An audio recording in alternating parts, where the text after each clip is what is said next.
All right, we're going to go ahead and get our meeting started. I'd like to welcome everyone here today, despite the record rainfall and flooding that we received this past week. So welcome. Welcome to the Biloxi City Council Tuesday, June 23rd meeting. The chair will entertain a motion to suspend the rules. So moved. Moved by Mr. Creel. Second. Second by Mr. Nail. Mr. Creel, any discussion? No discussion. Any discussion by anyone else? No discussion. There being none, call for the question. All in favor? Those opposed? Motion carries. Clerk would read the revisions. To the policy agenda, we're adding 4D, resolution appointing Richard G. Harlow, Ward 6 representative to the Biloxi Civil Service Commission. Adding 4E, resolution appointing Jason Earl Davis, Ward 7 representative to the Biloxi Civil Service Commission. To the consent agenda, we're adding 5H, resolution authorizing entry into amendment number 3 to the sub-grant agreement with the Mississippi Department of Marine Resources regarding the Old Brick House. Adding 5I, resolution declaring a state of emergency in the city of Biloxi for Tropical Storm Arthur. Adding 5J, resolution requesting the assistance of Harrison County in assessing and addressing infrastructure damages resulting from Tropical Storm Arthur. Chair would request a motion to accept the agenda as amended. So moved. Moved by Mr. Creel. Seconded by Mr. Gray. Any discussion? None. All in favor? Those opposed? Motion carries. We'll move on to Mayor's report. Thank you, Mr. President, and welcome everyone to our last meeting in June, but I think we've had some exciting days and we have exciting times in front of us. First up on the agenda, I'll ask Gerald Blessed to come up and give us some good news about an exciting project. Actually, I'm going to introduce to you the people who give you the good news. It's the owners of SJI Properties, Divya Tandon and Puneet Tandon. They will give you a brief presentation. I think there's a handout, Carrie, if you've passed that handout out to everybody. And along with their team here, Kimberly Brown is the architect. Kimberly's a Mississippi State graduate, by the way, and a Mississippian, so she's designing these apartments. And Jennifer Goche, Kim Bush's partner, Kim Bush, Ross Bush, is here.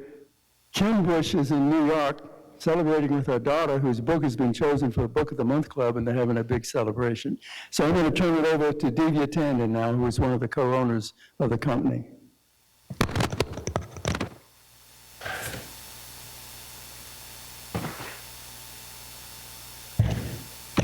Thanks, Gerald, for the wonderful introduction, and thank you, everybody, for such a warm welcome in your city. This is my 5th trip here, and every time I come, it's very, very welcoming, so thank you for that. Good afternoon, everyone, Mayor, council members, and members of the community. My name is Divya Tandon, Managing Partner at SJI Properties. Thank you for the opportunity to speak here today with all of you for our vision about Claiborne Apartments, a housing community proposed for East Biloxi. Our goal is to provide housing for the people who make Biloxi work every day, from teachers, healthcare workers, hospitality employees, to industry professionals from many industries that are here in Biloxi. Housing is economic infrastructure. Just as roads, the way they connect to jobs, housing helps communities attract and retain the talent and families that support local businesses and drive economic activity in the area. Our proposal today includes 200 new apartment homes in East Biloxi, consisting of 100 2-bedrooms and 100 3-bedrooms apartments over a development spanning around $40 million, designed for families who want to live, work, and invest in this community. And the benefits of this begin immediately. A development of this size is expected to generate 250 jobs, construction-related jobs, while creating opportunities for the local contractors, suppliers, and other vendors. Once completed, it will be home to 200 households, which will contribute to local and broader Biloxi economy. So council members, 21 years ago, Hurricane Katrina changed Biloxi forever. Thousands of homes were lost, And while Biloxi has done an incredible job rebuilding its economy, the need for additional housing remains. This project represents an opportunity to continue that recovery by bringing 200 new family housing units back to East Biloxi while attracting and strengthening the city's future growth. My request today here is help us secure final pieces of this site assembly so that we can bring new housing, residents, and new economic activity to this neighborhood. We cannot change what Katrina took away, but together we can continue rebuilding Biloxi by creating homes for the families who want to build their future here. Thank you for your time, your leadership, and your consideration. I respectfully ask your support, and I will give the floor to Puneet Tandon, who is my business partner, to go over a few more details on this project. Thank you.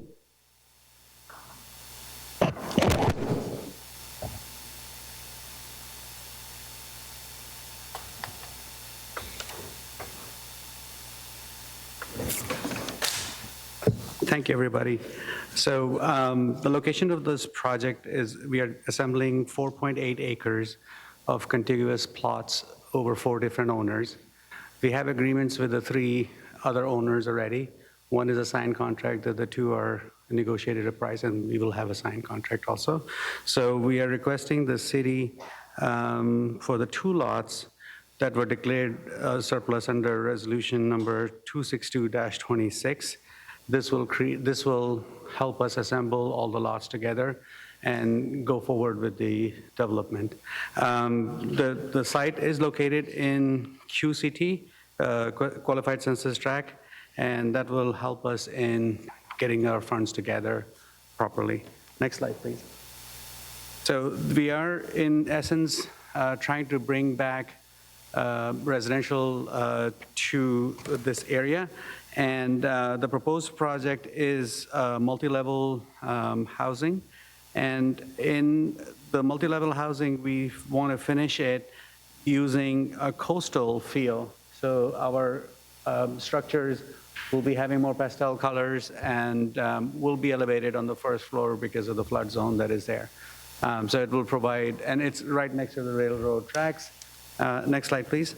So this is the assembly of the plots right along the railroad track, all the way from Coons Street and heading west.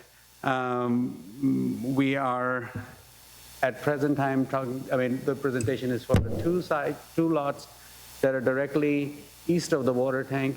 And that's what we require in order to assemble the whole land. We would be putting the housing up under the Energy Star, which is the federal program that will be very energy efficient, and we will also have battery backups in case of a climate disaster. All the residents will have electric backup so that they won't have an outage for about a couple of hours in there. That's already built into our specifications. The next slide over. So it is a great location, and we are, like Divya was mentioning, connecting people. We were also very happy to see that there's a 10-minute walk, and there are 2 places where people can get on to the bus route, which will connect them to all the casinos and also the shopping, and then they can get to the transit center and go to other places using the bus system.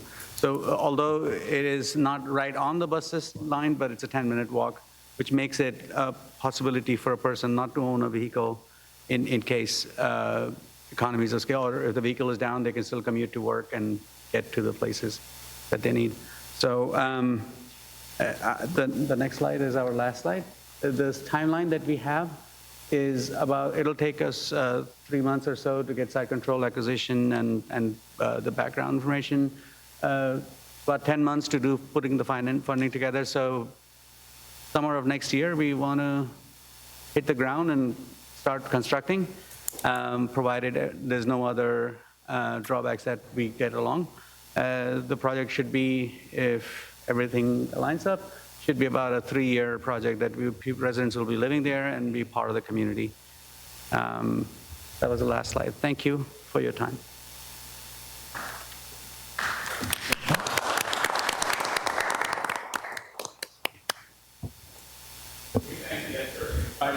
That's certainly exciting news, and we've been looking at opportunities together for a few years, right? And I think this is, the first of many to come.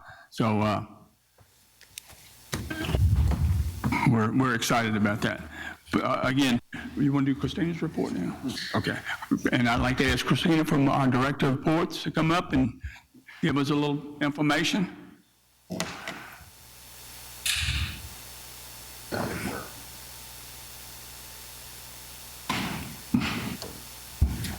Good afternoon.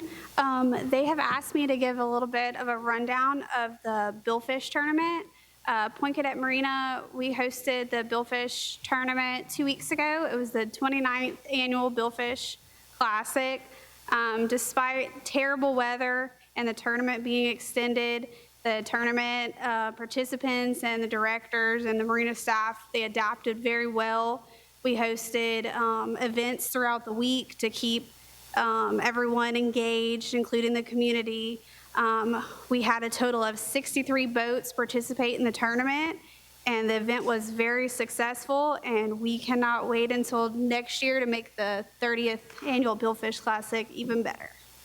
Thank you. Thank you.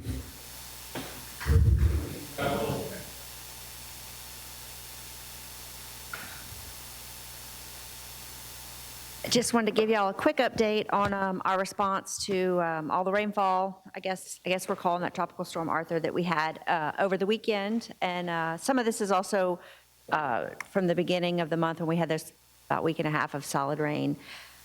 So for June, the weeks of June 18th to 22nd, we've had, normally we run about 100 service requests. In that same time period, the 8th through the 22nd, which includes both of those huge rain events, we had 311 requests from service from our residents. So we had a huge impact. As y'all all know, I know you're getting calls as well. But we've had 156 service requests that are directly related to down limbs, erosion, potholes, that kind of stuff. So we've been out, we've done our assessments. We worked Saturday doing assessments and filling in the most critical potholes. We worked yesterday finishing up those assessments. As you know, we have the issue on Jim Bird Road where the road washed out. We've been working with the county. They have started their work today making that repair on Jim Bird Road. So thank you, Supervisor Barrett, for coming in and helping us with that. We've also been in conversation, now that we're done with our assessments today, they've done their assessments, we're gonna get together and see what they can help us with, especially in Woolmarket with the ditches, because that's very time consuming, and we have a lot of areas that have erosion. So we'll be meeting later this week with Harrison County to come up with a game plan on how to attack that. Basically, as far as like potholes and things like that, we've got about 48 locations that need to be addressed. We've addressed the most, I guess, life safety ones, the biggest potholes, except for the one on Gill Avenue. It's pretty bad, but we don't want to put any rock in it because it's just basically going to suck down. But we're trying to get to that one as quickly as we can. The other thing is Hiller Park Bridge. We have already got a contractor. Nikkei's came out. We've issued an emergency purchase order. He should be starting. If he didn't get started today, it'll be tomorrow to make the repair to both of the roadways leading up to the bridge. The bridge is in okay condition. There were no damages to the bridge. It's just the road leading up to the bridge. So just want to give you a quick update about what we're doing, where we're going, the impacts we've seen, and let you know that we're making progress. If you see anything else that pops up, I'm sure potholes are going to continue to pop up over the next week or two as we still have lift stations that are slap full of water, which means that that's I&I coming out of the ground. That's water being sucked out of the ground into the sewer system. So that means there's still going to be potholes popping up everywhere. So you'll just let us know. We'll add them to our list. Any questions? Nope. Well, thank you, Chrissy. And that kind of leads us up to where we are. This is Mother Nature's way of giving us a heads up on things to come. We're entering or in hurricane season again, and part of our task is to produce an annual storm and flood newsletter. So that's coming in B News, the printed version of B News, and also some of this information can be directly from our website or through the county's website when it comes to reporting, crisis alert and so forth. So, but the main point here, we did experience in that, you see that yellow column that goes from the top all the way to the bottom, it indicates in a number of minutes, hours, or 24-hour periods what kind of event this was. You can say you only put 5 pounds in a 5-pound bag. Well, Mother Nature put about to be a 500-year event in 3 hours, 9.85 inches. I think we experienced over 10 inches in 2 hours. So this was a 500-year event. And Congressman Nail, Councilman Nail experienced and measured some of these orifices that the water was supposed to go through. And one after the other, they were pointing out to us, Katrina didn't even put water in some of the spots this got. And it was rapid. I mean, it was unbelievably done in 2 hours. It still puzzles me. But it is a significant event, and I think the ones that experience flooding is just the capacity to go through the drains that we have, the storm drain. I think specifically we were in Tanglewood, and I mean the whole area was a bowl and had water every place, and a number of folks have had water in their houses as well as all over the place where the water is low or the terrain is low and bowls up. But it was a significant weekend, and I think we'll be better prepared to handle what's going to come in this storm season. Hopefully, nothing that would be, devastating to us. But I think it's I can't say enough about our first responders, our police, our fire, and utilities doing what needs to be done. And I mean, they still continue to look at where things are popping through, because that's the pressure that this water is trying to get out, overwhelmed, the systems, and we're going to try and correct that as fast and as diligently as we can between now and the end of the year. But again, let me reiterate that these annual newsletters are part of our task and part of B News. And again, I've been asked about how can I record. But Crisis Track is a component. It's actually an app or a website that you can visit to start recording things. I don't know that it will be enough to qualify as a federal event, but that's where you need to go. Especially when it comes to insurance. I know a lot of folks that have water in their homes never even thought about having flooding insurance. And that's why it's important to keep your insurance information together and document what and where your problems have been. And then I think we'll move forward to help everyone to do the best they can to recover from this event. I got a heads up on that, and I think again, let me say this: visit our website or even the crisis track through the Harrison County's website, and we'll do that. I think we'll do what needs to be done in order to recover from this heads-up storm. So I think that concludes my report. Thank you. Thank you, Mayor. We'll move on to council reports. We'll begin with Mr. Gray. Yeah, I want to thank all the city workers. I mean, they was hard out cleaning up waist deep of water in some places, trying to unclog drains. We appreciate y'all for doing that. I mean, just like the mayor said, 10 inches of rain, couple hours. Nobody was prepared for that. Hopefully, I know Garden Park, just like a lot of other ones, is there. I know their drainage, do we look at how it's run around, if we can do anything to clean it up? I know we have the new apartments getting built. I don't know if that affected anything, or some of the stuff ain't been cleaned in a while. Like I said, 10 inches in a few hours, that never happens.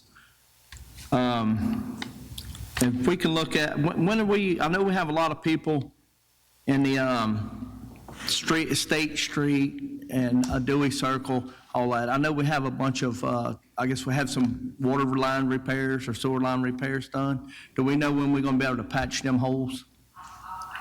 Yeah, because and nothing else, get somebody out there, at least put some more rocks in them, because, with the rain, messed a lot of things up. And with this bond issue, I know it failed. But we have to look at something, even if it's just a $5 million one. The public safety building, police department, fire department, I toured it the other day. When it was raining, water was running in, ceiling tiles was falling down while we was there. The generators, like I said, we're in a storm season. Communication generators are down. We have so many roofs. Even if we just look at enough money to get the buildings and the generators going, now it's not just the roof, now it's the inside we got to worry about. We have water in the light fixtures, water's running down in the electrical septicals. So we have a lot. We need to step back and look at that maybe. If it ain't nothing but enough to do the roofs, I'm fine with that, but we have to do something. And my next one is, I know it's budget time, people's asking for money, so I hope they turn in some financial statements for us to look at, because everybody's asking for money, and it's gonna be tight. So just hopefully we get some financial statements this time. That's all I have. Thank you. Thank you, Mr. Gray. Mr. Marshall?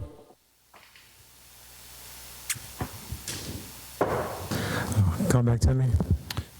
Mr. Nail? I just want to know why we're using a contractor to fix that bridge. We can't fix it ourselves? No, sir, we can't. That project is really, it's kind of a big project for us to do in-house, and honestly, the crews are also right now trying to now that it's stopped raining, they're trying to catch back up on the grass cutting, and they're going around and filling all the potholes that they can fill right now. So we can't do both. Okay. We have the equipment to do it though, right? And where are we going to get the money to fix the bridge? We are going to use the MIMA funds that we have. Okay. And it's a time and materials type of contract. Well, it's not type of contract, but it's basically this contractor reached out and said, hey, I'll do this to help y'all out. I'll give you, I want to come in and just get it back going for y'all. So we got a good price on it. All right. And another thing, I know the people's going to want to know like a time frame on that. Oh, he should be back. They should be traffic driving on it. I would say within a week. We might leave it open to rock for about a week to let the rock settle. But so I would say 2, maybe 3 weeks that we'll have asphalt back. All right, thank you. Starting on it this week. All right, thank you. You're And it was fast for the grass cutters to get back into action so fast after that. That was pretty good too. And other than the budget cuts like he was talking about, people do know that we're going to have to cut some stuff this year. There's no doubt there. So it's coming, so just be prepared for it. All right, that concludes my report. Thank you, Mr. Nail. Mr. Marshall? Can't hear you, what? Come back to me. Okay.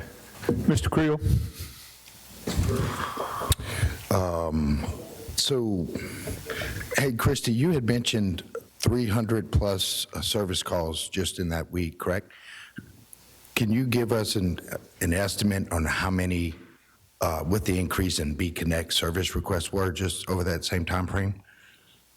I can. I bet majority of those were B-Connects. Okay. Yeah, there were 156 that were related just strictly to drainage, limbs, potholes, and traffic signals, but I can figure out which ones are. The reason why I was asking is I know I've submitted a couple, and I'm sure they're inundated, especially via email, trying to get to them all. So I just wanted to put it on record that it's not falling on deaf ears. It's just that we've encumbered a lot more requests. So That's exactly it's going right. to take a minute to get to them. And that was the point of me bringing it up, is like we have been inundated. We're trying to get to everybody. We're trying to get, because the phones also are still ringing off the hook. So hopefully we can respond back to everybody with their service request numbers, but just give us a few days to kind of catch up to ourselves. Correct. Yeah, that's my main point of bringing Perfect. that Thank up. you. So thank you.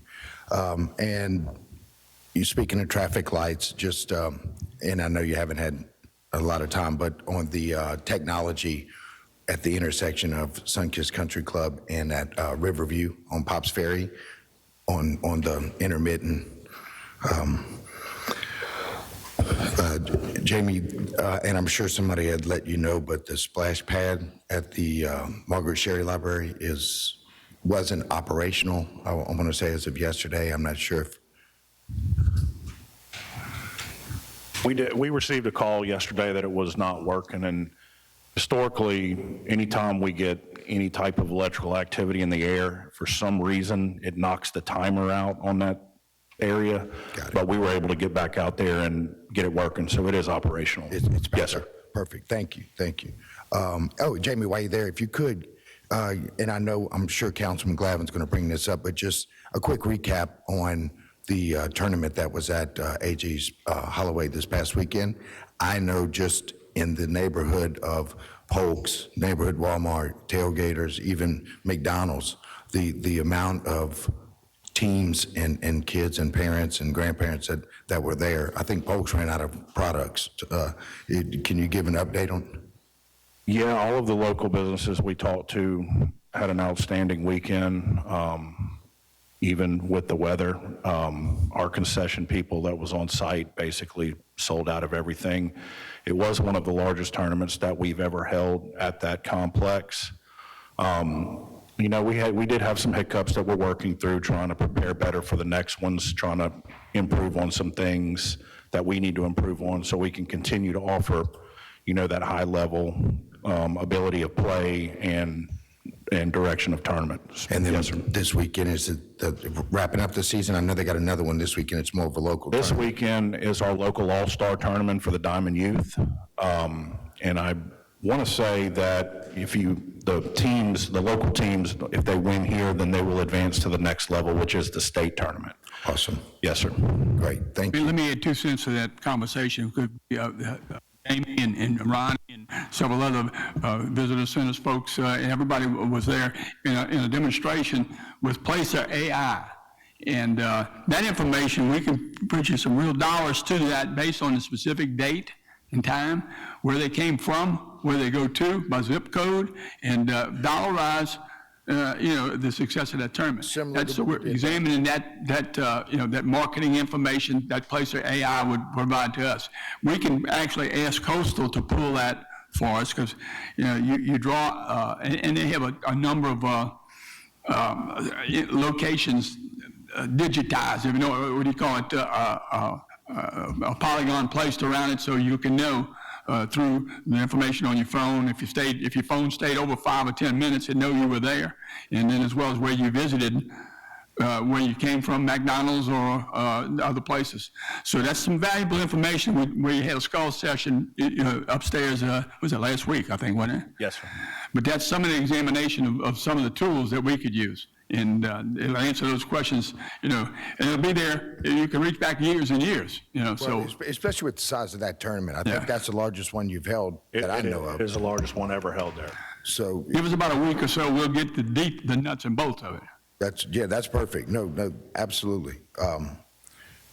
Thank you. Thanks, Jamie. Now, hey, Peter, maybe this is a question for you, and I know it's on the agenda today for us to do this state of emergency.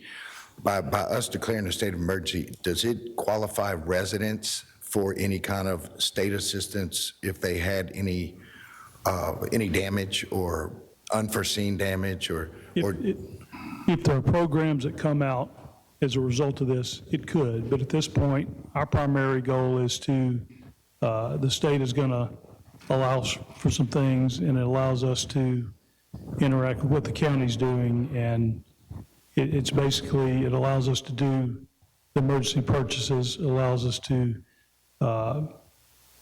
it covers for the overtime for the people that had to work. So it's just a mechanism to legally, example, pay for overtime.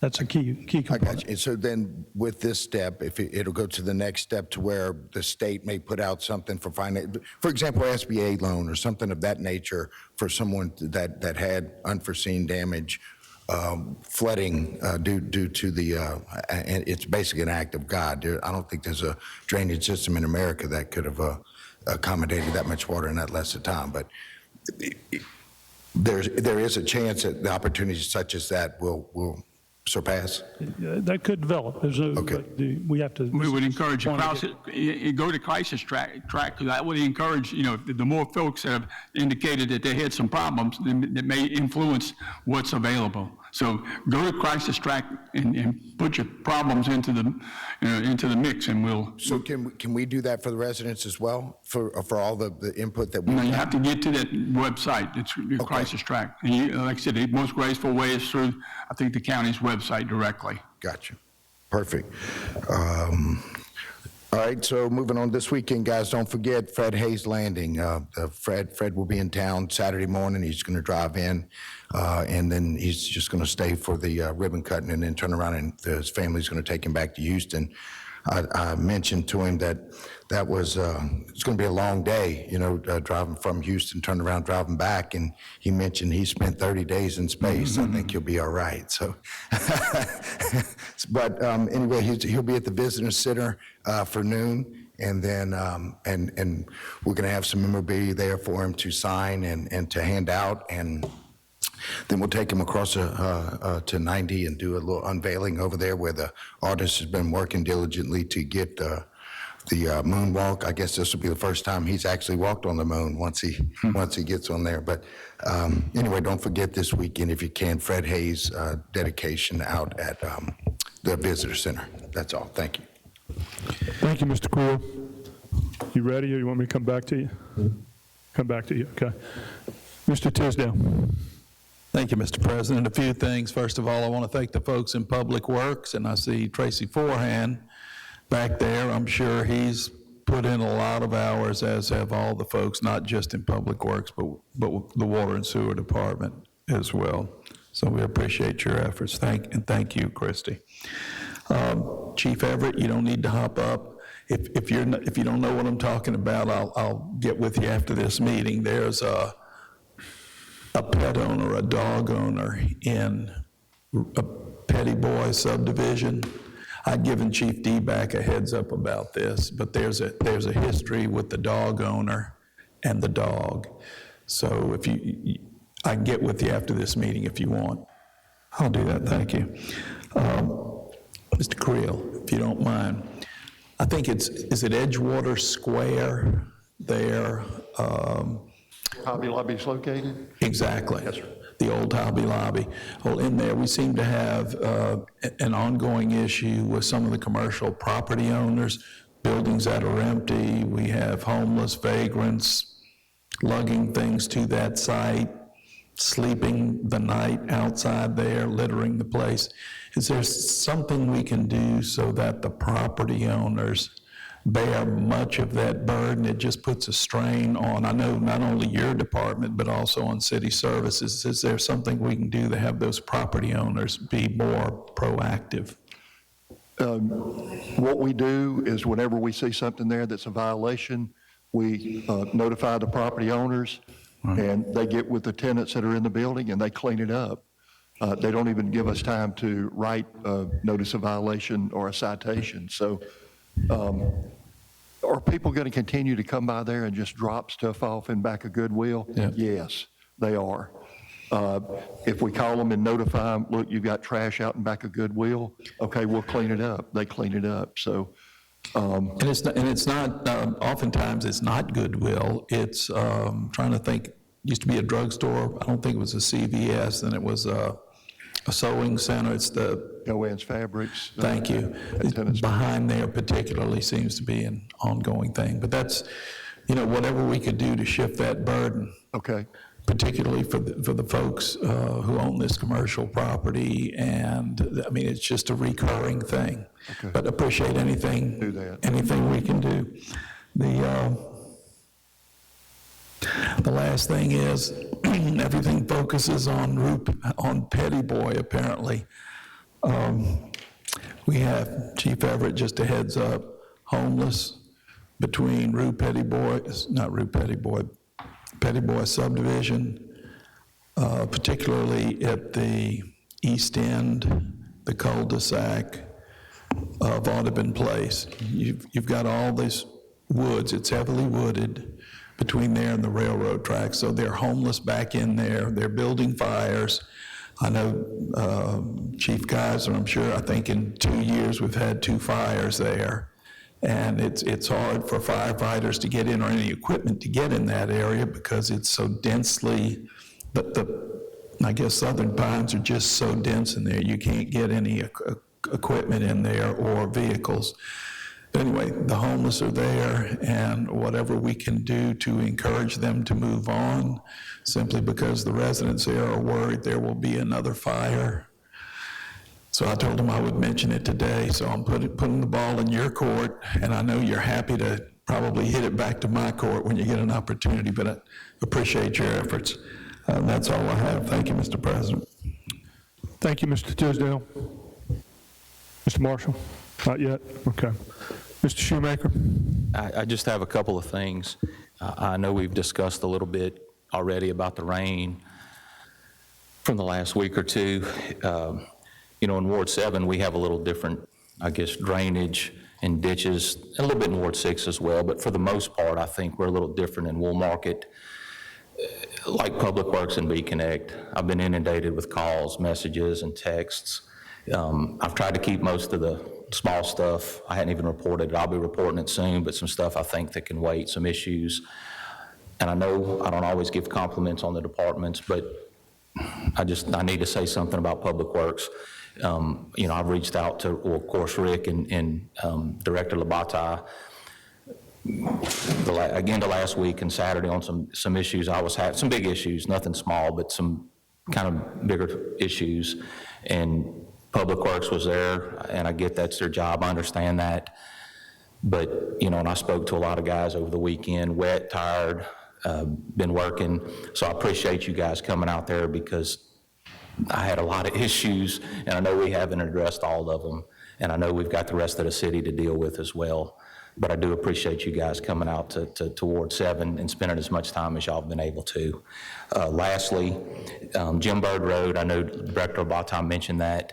I spoke with the county earlier, and they're going to install, I believe, some bigger pipes that are there, and they're going to do all the work there. They started today, so hopefully here in the next couple days, that work will be completed and Jim Bird will be open back up, but I'll keep everybody posted on that, and I'll post it on Facebook as well.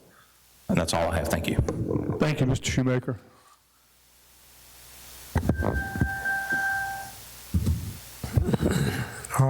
Christie, you can stay right there. I planned I had a whole lot of stuff I was going to say about you, but baby girl, you've been working so hard. You pulled through for me. I had a couple of parks that was people really complaining about, and you promised it, you did it. For that, I'm gonna give you a little pass today on that part. Okay. However, I am concerned about still concerned about the gate and also about the progress on the building Henry Beck. Okay, I'm not going to ask you to report. I see it every day. I just want to remind you that we are still watching it. The community is still watching. They want to know, when it's going to get done. For Parks and Recreation, the Juneteenth celebration was great. I want to thank the movers and shakers for what they did. They were up against a lot. The weather was not cooperating, but that's okay. They just kept moving and shaking and got it happening, and it worked out very, very well.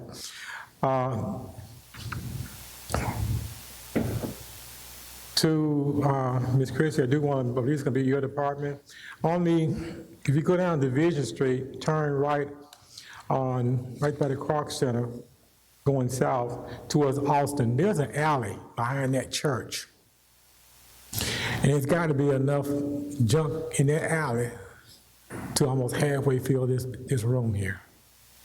I've had several citizens complain about it. When the flooding happened, some of the stuff floated out, and they were saying they wouldn't have done it if it had been gone. So I said I would make sure I bring that to your attention. I'm quite sure you wasn't aware because it's really kind of hidden back there, and it actually slipped past me, and I'm usually riding through there all the time, and that's actually my home church. Deputy Chief. Yes, sir. If you don't mind, sir.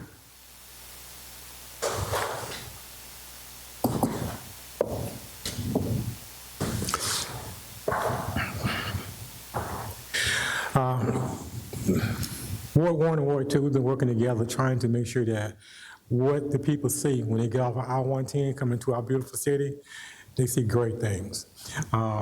When they get off of 110, there's right there under the 110 bridge, we want to make sure we have a concentration of your officers that will do a patrol through there. We still got the homeless situation as the other council members do. We understand that that's an economic problem. We also understand that it's not just an economic problem. There's a mental problem there. We also know that there's a substance abuse problem, all of which we understand. However, Mr. and Mrs. Biloxi are paying for the right to have use of their parks. They're paying for the rights to have use of their sidewalks. And we want to make sure that those that are blocking the sidewalks, decide that they're going to lay out and sleep on the sidewalks, things like that. We're going to ask that your officers, at least early in the morning, tap them on the shoulder and ask them to keep moving. Okay? We're not asking that you address the homeless situation. We know that you got your hands full, but if just tap them on the shoulder and ask them to keep moving. We would appreciate that. Also, we're going to ask that if the officers do, ask them if they would take their stuff with them. We can't keep paying Ms. Christie's people to go out there and picking up their trash behind them constantly, and we're paying for it 2 and 3 times, the same people. All the stuff they accumulated, they just get up and leave plates of food. They go and they give collection of plates of food, and they just get up and they leave it right there. And I'm watching our cleanup people going behind them, cleaning up like they're little children. That's not fair to Mr. and Mrs. Biloxi, who's paying for that. The next thing is that the property right there, I don't know if I just mentioned this or not, but the property right there by Simon on the gas station. I'm sorry, what? A Simon gas station on the corner Division in Calavet. Okay. For some reason or another, if you can reach out to the property owners, I know that Mr. Simon is passed. Mr. Simon was a great man in our community. My community really looked up to him. He watched our community. He watched the kids. Anybody speeding, going through there, he sat there in that gas station, and he watched. If you went there, Mr. Simon, I speak up for him because I know people gone there when he was alive, and they didn't have the money to get the air, or they didn't have the money to get the hole, fixing their tire to get to work. He made sure of that as a community person. But to see his property looking like that with homeless just laying all around, that's not what he would have done. We watched him take care of that property, we watched him protect that property. In his absence, out of respect, I like to ask that we do the same, out of respect for him and his family and their commitment to our community. Yes, sir. All right. I believe I just about got it. I thank you so much. Yes, sir. One of the things happened with Juneteenth was that we had an issue with the getting rained out. They asked that we contact the Kroc Center to use the basketball courts. This is the second time we've asked in a pinch, in a bind, because we don't have a recreation center on East Biloxi, to use the Kroc Center, and they were not able to accommodate us. I understand that they just had a shooting there for a basketball tournament, so it may have been a little bit weary, but I'd like to be able to sit down with them to ask them to talk to us more. They're asking for funds. We continually, every year, we give them funds, and I believe it's been a blessing to them. They are a church. We forget to look at them as a church, but before anything else, they are a church.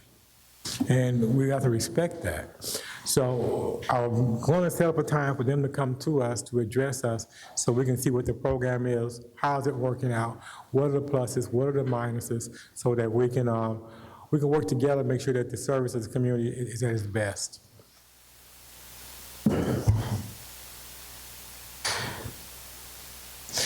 And I also want to just say in closing that all of the workers, the employees of the city, we know this hit everybody hard. We appreciate all that you're doing. We appreciate you coming out there in full force. We wish you were all supermen and superwomen, but you're not. You're human just like us. So we're going to have to just accept your human, above human, actually, efforts that you put in. So each of my constituents in East Biloxi and throughout the city of Biloxi, I know that each of these councilmen, I'm going to speak for myself and for these councilmen, we are working hard to address all of your issues. We also are on the phone calling all of the directors. We're calling the mayor. We're trying to make sure that everybody's issues are addressed. So we're going to ask that you please be patient with us. Give them a little pass on a few days mainly to assess the situation, mainly to figure out what the best route and to get to working. And I know the mayor is a good working man. I believe he deserves that. We're going to give him that at least this week. Next week, we're going to get him, okay? All right, y'all. Thank you. Thank you, sir. Thank you, Councilman. Got a few things. I want to start off with a little saltwater report here. On the agenda today, there's a support resolution for the Illegal Flags, Foreign Flags Act, and people may not know what that is exactly, but this is actually Senator Wicker is proposing this legislation. About a month ago, we had a piece of legislation proposed by Cindy Hyde-Smith called the Save Our Shrimpers Act, and that's been moving pretty successful. But what this act does, it eliminates what's called flags of convenience. And we have vessels that enter our waters, and they disguise their vessels. In fact, they call them shadow fleets in some cases. It could also apply to the oil tankers, but it also applies to fishing vessels. And what they try to do, they bring in the foreign shrimp, they change their flags, and then try to disguise it as wild-caught Gulf shrimp, and then bring it into the seafood processors illegally, and it's actually disguised as fresh Gulf shrimp, and it isn't. It also allows them to evade certain regulations, including labor regulations and other regulations put in place to make sure the integrity of our seafood is what it needs to be. So this is another just action on our part, showing our local shrimpers we're trying to put these pieces together to support you, and we're sending a signal to the state in Washington, D.C. that Biloxi, Mississippi is paying attention to what's going on. So the economic impact today is still significant. It certainly has dwindled down to what it was in the past. Anybody know the economic impact of our shrimping industry? What the economic impact our shrimpers bring on an annual basis? Anybody want to guess? It's about $166 million that they bring into the ports. They create about 3,000 jobs, and it creates about $99 million in regional gross product for Mississippi. And that's significant. Imagine if just a decade or two ago that we had the size of fleet that we used to have, what the economic impact would be. So this is intended to continue to try to actually stop the deterioration of our seafood industry and help it grow and help people be proud of being a fisherman and a shrimper. So I appreciate that. A note on the flooding. Man, unprecedented event. We know that record rainfall that fell down. Hats off to everybody, all our departments with the city of Biloxi, from the top all the way down. You responded, the people saw it. I was getting calls not only from our ward, but other parts of the city, and I went out, tried to give them some relief and support. I even had about 11 15-year-olds that volunteered to go out and help some of the folks. Today I spent some time in Belmont Gardens. It was on the news yesterday. 95-year-old Mr. Victor was kind of dealing with it, but he had a great attitude today. But there are people that are still suffering out there, and I would encourage anyone, if you have any elderly or folks that need some help, call us. Call your council members, call City Hall. We'll give you whatever relief that we can give you. Couple of specific areas I just want to point out today under my report. The ditch at Mason Road, it's well documented. There's a kind of a pond in the adjacent area that kind of goes down into the ditch. Just want to point that out. It is starting to grow a little bit. It's actually, I've seen it worse in the past, but yesterday I spent some time out there and kind of looking at it, but it is starting to grow up a little bit. And if it grows up too much, that is a main artery to try to shed as much water as we possibly can from that. Another note on Mason Road, it has no sidewalks. It's a long stretch of road. There are people that, for whatever reason, are turning in there and they think it's a drag strip. The residents have, and I told them this might be an easy fix, they have requested a children at play sign that might serve as a deterrent, and it may be something inexpensive that we can absorb and get done through our sign company, so I just want to include that in my report. Wells, I did report this. I don't know if I put it in B Connect, but there's a little washout starting to kind of form. It's in a specific area. I know it's been patched a little bit, but it's going to be eaten away, and it's going to grow into a bigger problem. I know we need to wait till maybe it dries out a little bit to really address it, but if you put it on the radar, I'd appreciate that.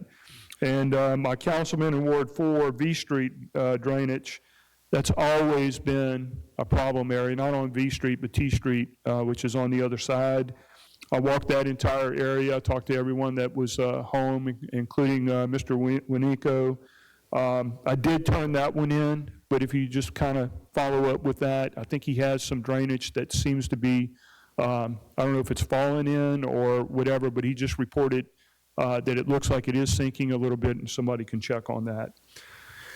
Eden Place drainage, this is over in Paradise Lane, and this was a big problem area. It floods profusely.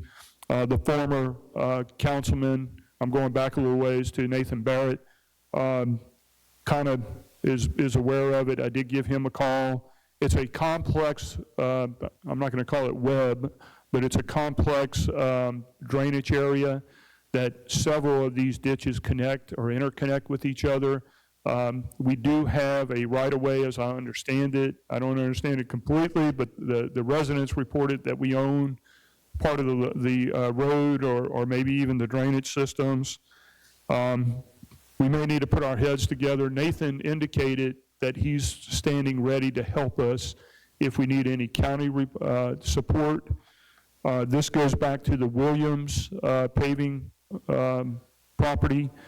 I haven't confirmed this, that there possibly could be a berm or something back there that might be contributing to the issue. That's just a little rumor, but it needs to be checked out if it is. Hinge Lane, all this water goes on the south side of Brody Road, goes up into Hinge Lane. There's a little bit of development on all the sides of Hinge Lane. They feel they got the brunt of that runoff. I know it was unprecedented. I do realize that. I do have a name of one of their family members. Christy, maybe I'll get with you and the general, and maybe I'll give that name to you and you can touch base. I understand he has a little bit of heavy equipment. It's broken down right now. He has went into the right-of-way on his own when there's been deterioration and tried to kind of dress it up, but he may need some advice. Okay, thank you. Jan Lane. This is, they're simply requesting, there seems to be a lot of mosquitoes in that area. I know last year they reported the same thing. There is a swampy area that also holds a lot of water. I don't know if we're allowed to, and so pardon me if I tell you, is there mosquito bombs or mosquito spraying or something of that effect? Maybe some spraying, our normal spraying in that area could knock them down a little bit. Pelican Bayou, there's a drainage area that we put some rocks on. Those rocks have kind of sunk in the muck a little bit, and that was a problem. It hasn't been a problem area until recently, but the residents in and around that area has requested, could we look at adding some rocks to help with the deterioration of that drainage area. I'm trying to get through all this. Cedar Lake exit. It just seems when I ride through there a little bit, the lighting at that exit seems to be a little dimmer than our other exits. I don't know who is responsible. Is that MDOT? Is that the city? If we could put that on a check it out list, I'd appreciate it, and I'll circle back in a month or a couple of weeks or whatever and just see if that's anything that we need to address. Belmont Gardens, I'm going to go back to it a little bit. So Belmont Gardens it comes off Pops Ferry Road. There's some businesses, and the topography kind of continues to slant down until you get to Belmont Gardens, which is the senior community residence. There's a canal and culvert that runs all the way down, pretty large, and it elbows around and goes into the natural drainage. Then it turns back south toward Brody Road. And I mentioned that because it was one of my priority items on the bond items. That was one of the priority items for that. And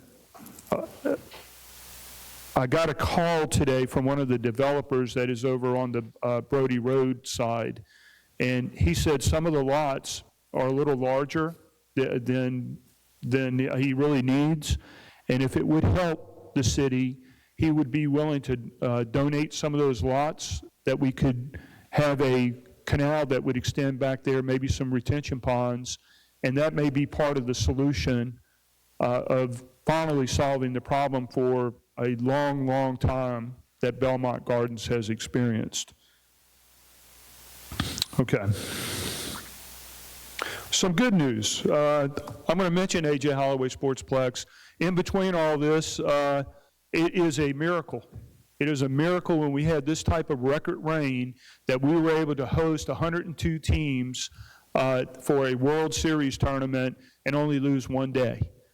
Only lose one day out of all these torrential rains. That is a miracle, Jamie. Again, I'm going to commend the past councils and the support the current council gives to projects like this, and recognizing that we were still able to, in the past you wouldn't have been able to do it. The economic impact is in the millions of this World Series tournament for jobs, for everything that it brings to our community, hotels, restaurants, and it was just amazing, really and truly. Mr. Tisdale was even out there kind of clapping and cheering for some of the teams out there and taking pictures. So appreciate y'all's support, Councilman Creel, Councilman Tisdale, and for the job Jamie and your team does out there. But it is short of a miracle. That could have easily been canceled, but the way that y'all maintain those fields, the investment we put in them, we were able to still execute that event, and that's just purely amazing. I want to shout out to the Bombers 8U team. They are going, it appears they're going to state.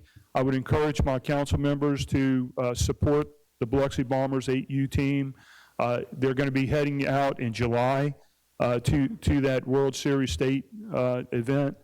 And if you can share it, if you can encourage any business contacts you have to support their travel expenses, their uniforms, their medals, all the things that create that experience for these kids, it's a lifetime memory that you're creating for those kids.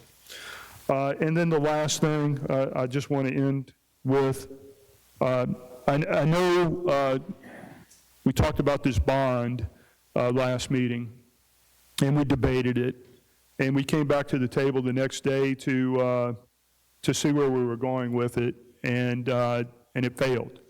The motion still can be brought up for consideration.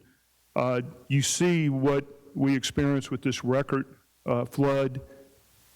You see what we're having to deal with to rebuild bridges. Those are those unseen events that we talked about, and why you can't guarantee the items on the list that we create. We can certainly say they are a priority, but it's very difficult to guarantee that those are going to be done. And if you attach that to the document and say these are the items that we're going to do and no other items but these, then you box yourself in and you're going to find yourself unable to do some of this other work that is necessary to do our job and serve our citizens. I would hope that this body at some point in the near future would present a motion to reconsider at least the $10 million bond that we discussed a year ago. And with that, that concludes my report. We'll move on to the public agenda, citizens' comments. We have a total allotted time of 45 minutes. Raise your hand to be recognized. When you raise your hand, come up to the front, sign in your name legibly, and state it for the clerk to record. And I got hands on this side, so I'm going to start on my right, your left. Yes, sir. That's you? Mr. Bill Fish.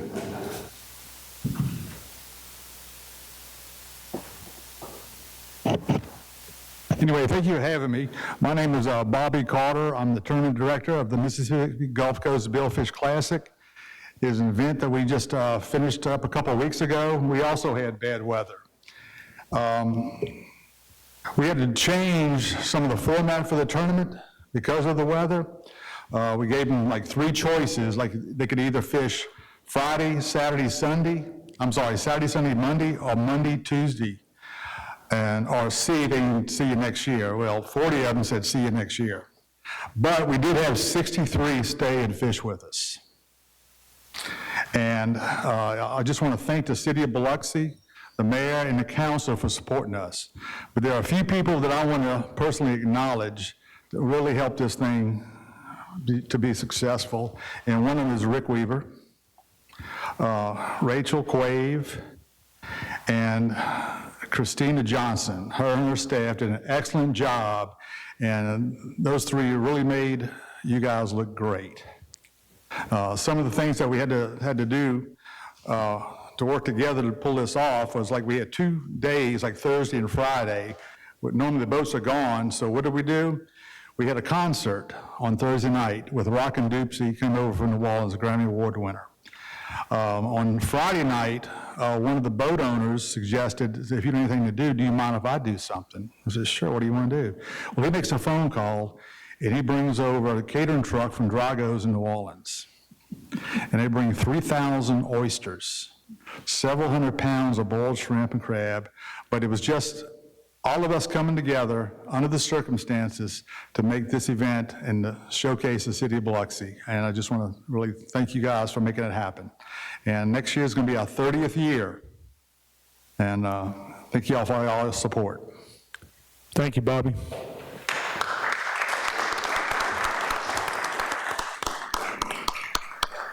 Thank y'all. All right, we'll continue on my right, your left. If you raise your hand to be recognized. Yes.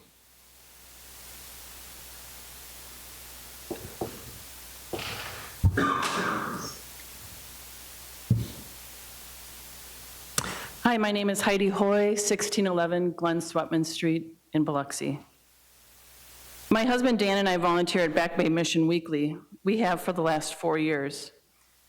Dan and I have been running the food pantry since last October. We help unhoused and housed folks in the food pantry. Once a week, an unsheltered guest can get a day bag, which consists of some protein items, a couple of drinks, and some snacks. Once a month, a family can come and shop at the pantry to support their household. We give out an average of 60 day bags a day, and we're open 2 days a week to the unsheltered folks. That's 120 people that come for a day bag that should supplement what they can get for a week. I'm asking you, Mr. Mayor, what are you doing about the unsheltered folks in our area? There's no shelter for them overnight. We talked about everyone that had the problems with the flooding. We had some problems ourselves in our property. We have a large property. And we also have some guests staying with us, and people from out of the area don't understand how the flooding all works here, even though we can get 4 inches and it'll be gone. But can you imagine being an unsheltered person living here? Please, Mr. Mayor, there's no shelters on the coast. Something's got to be done. Thank you. Thank you. Yes, sir, in the back. Yep, with the hat, the beard. I like your beard.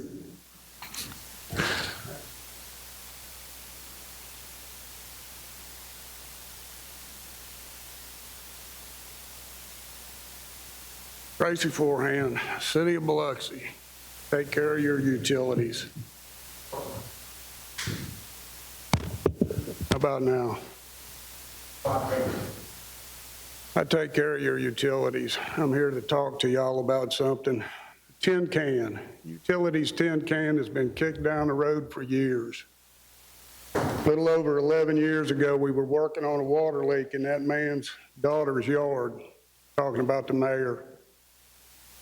He stopped by, he saw me and Billy Ray, and he come over, he said, I'm thinking about running for mayor. Tell me what's wrong. What do I need to fix? If I get in, what do I need to fix? Both of us told him. The employees' salaries. This can has been kicked. There's no money left, and now y'all are talking about contracting out the utilities. This utility department, after Katrina, there's still a few of us left, had the water back up and running in a little over a week. The utilities department, the guys in the utilities department exclusively were asked to work with body recovery, the cadaver dogs. They did that. This department has done everything the city has asked them to do. I've cleared property. We've built parking lots.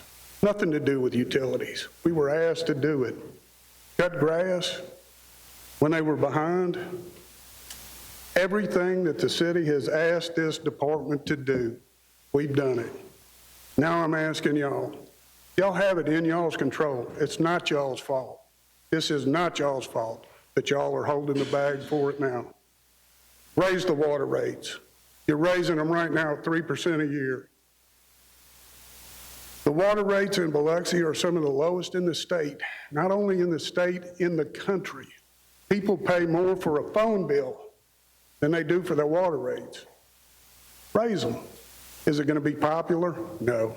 You're going to have people call up and chew on you. But if you get called by 100 people each, that's 700 people.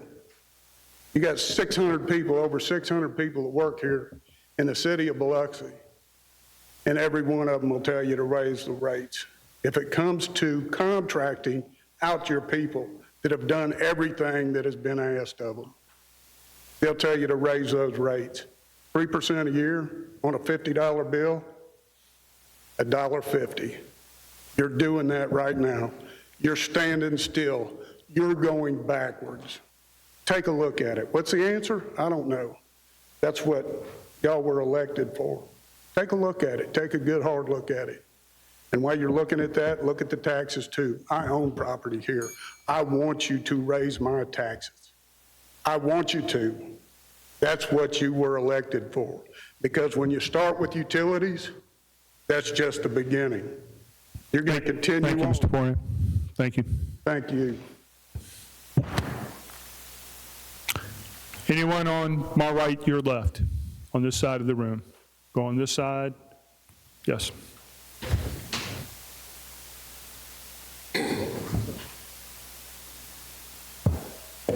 I'd like to thank you for letting me have the opportunity to speak. I came because this really matters to me. I use the Biloxi Library all the time. I am concerned that you are discussing closing the libraries, or maybe just one. Our children need the libraries. They have studies that they must do. Even college students go there. So the Biloxi Library is very important. It's also very important to the elder community at large. And as a community, it's important to all of us, because really you never stop learning until you pass away. So the library is very important. And I understand that we're having some financial difficulties. My suggestion would be to let the county take care of the fire department and all the libraries, since the city is having financial difficulties. You know, my second concern is also for the homeless veterans, those that gave to us. Some of them are walking with prosthetics and they're homeless, and that shouldn't be. We're supposed to be the greatest country in the world. What are we doing about our veterans? We send money overseas, and we shouldn't do it. We should take care of our home first, America first, our veterans first. Thank you for letting me have a word. Can you state your name and address? Oh, I'm sorry. Oh, My name is Lori Wilcoxon, and I am a member of this community, and I have been since 1992. Thank you, Ms. Wilcoxon. All right. Yes, ma'am.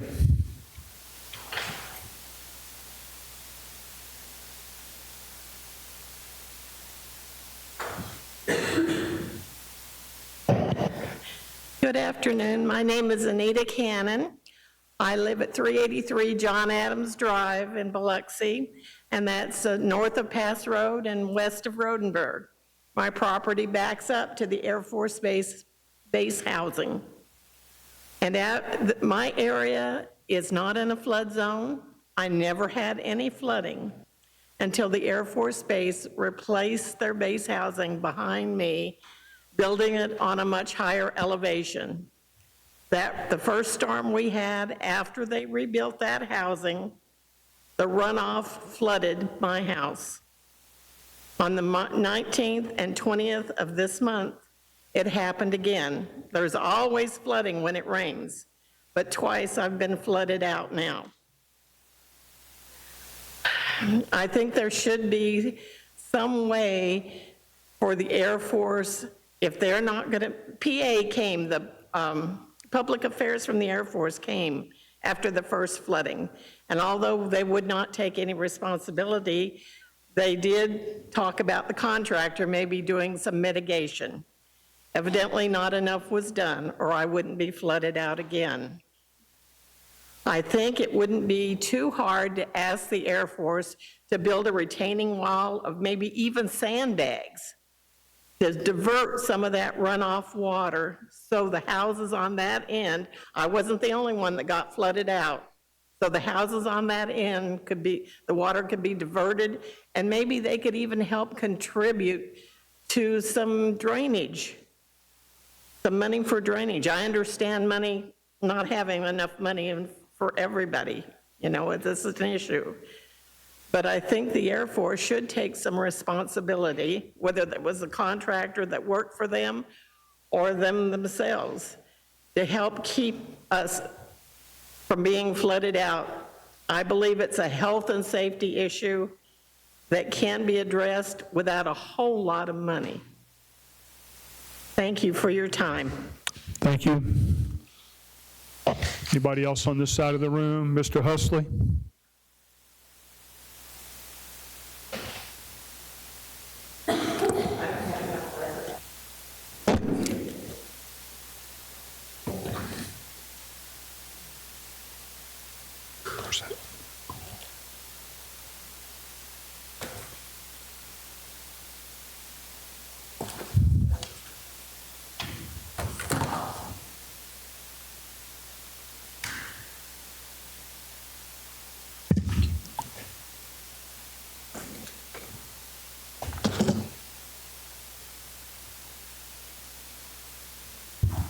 Mr. Husley? I understand we're talking a lot about the homeless people. And Mr. Yellowtail here, Mr. Lawrence was in charge over there. He talked about the school and the Iris way back in the day. Now, there's got to be another building, Gulf Coast Community Hospital over there, the old Gulf Coast Community Hospital. It's been sitting vacant now for years. You want to make a one-stop shop? Let that be your one-stop shop. You're right there on the border of Biloxi and Gulfport, they can go right on in Gulfport and get help over there. And, you know, I'm hearing y'all talk about your budget. And I think if some of y'all took a decrease in your pay, y'all could help reach that budget. And I'm hearing y'all talk about, you know, on Facebook forums about shutting the library down. I think we already have a bunch of illiterate kids. I'm being honest with you. You don't think about them, they're computer smart. And if I was allowed the time today to ask a couple of questions to a couple of you, you probably couldn't come up top of your head with the answer. And as far as shutting them libraries down, that's not the answer. Y'all have known the problem for years. Mr. Claver, you and Ms. Tisdale, y'all two oldest ones up there. Y'all have known these problems for years. And just like Mr. Marshall, Mr. Gray, Mr. Nails have said, these problems have been going on for years. And y'all have let it go on for years. You know, we shouldn't have to pay, or shall I say, even ask the county for help. We should have the equipment. I know a gentleman here that works for y'all city who's put in a request for equipment. It's denied. At the fire department, police department put in for it, they're approved. You know, y'all need a backhoe as bad as anybody. You know, why can't y'all get that? And like I said, each one of y'all take, let's say $2,000, you know, a month away from y'all's city council paycheck, and see what that turns out to be. Take some money out of his paycheck per month, and let's see what it turns out to be. And let's save the CTA for our senior citizens, because they need that. That gets them around. Y'all talk about shutting them down, you know, it's wrong. It's totally wrong. You know, like our kids, they do desperately need a library. And keep a lot of our kids off the street. Like Mr. Marshall said, the recreation center, hey, give them a place to play. Get out. Can I have a couple more seconds? These kids, the only thing they know, is get on the game system and play. That's it. Let them get out and do what we did as a kid. Exercise. We're one of the most obese states in the world. This is why. They sit inside all day. Thank you, sir. Mr. Shoemaker? Ms. Cannon, you spoke a minute ago. Would you like to come back up? Ms. Cannon? Would you like to come back up? You spoke a minute ago, but you wanted to, I think. I'm sorry, I don't hear well. Yes, ma'am. I was just saying, if you didn't get an opportunity, you wanted to put something on record, for record. Would you like to do that now? In the record, and anything that you can take from this, it's all right. Anything else? Yes, ma'am. If you want to go ahead and bring it up now, yes, ma'am. I just wanted to make sure you got an opportunity to put it on record. I didn't realize you were distributing this information. You still had a few seconds left, so I'm going to let you have those few seconds to make a point. I think I've said everything I need to say. I really appreciate your time, all of you. Thank you. Thank you. Ms. Cannon. Ms. Cannon. For the record, please. What? We're going to go ahead and put this on the record then for you. Okay, yes, ma'am. Thank you. All right. Is that good? Okay. Thank you, Mr. Shoemaker. All right. Yes.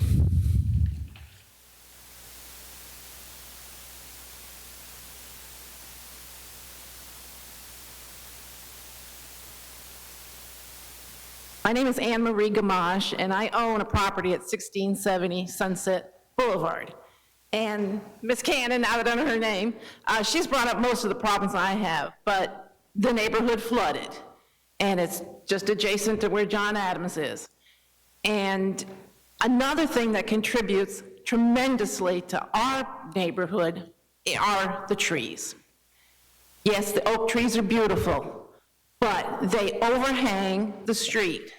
The leaves fall, nobody claims the leaves, and during leaf season, I call it, I mean, you can go to the gutters and there's 6, 8 inches of leaves. Where do those leaves go? In the storm drain. And the storm drains are few and far between in that neighborhood also. I've been complaining about this for 2 years. A couple of years ago, this is a rental property. I was over there doing some work, and the power company was trimming trees. And I said, oh, let me get my car out of the way so you can trim. And they told me they couldn't trim. The wires are on my side of the street, on the west side of the street, because the trees were on the east side of the street. And they overhang the street, and they can't touch them. So I don't know if this rule is true or what, but whatever. And I know I called the city and I said, why can't they trim the trees? And I was told that, oh, I could trim the tree if it was overhanging my yard, but anything from the sidewalk on is off limits. And I think the city should be able to trim some of those trees. There's a lot of trees in that neighborhood. They're beautiful. But it's causing troubles. As you can see, it flooded. And that's all I have to say. It'd probably go in one ear out the other, but thank you. Thank you. Anyone else on my left, your right? Over here? No, over here? Yeah.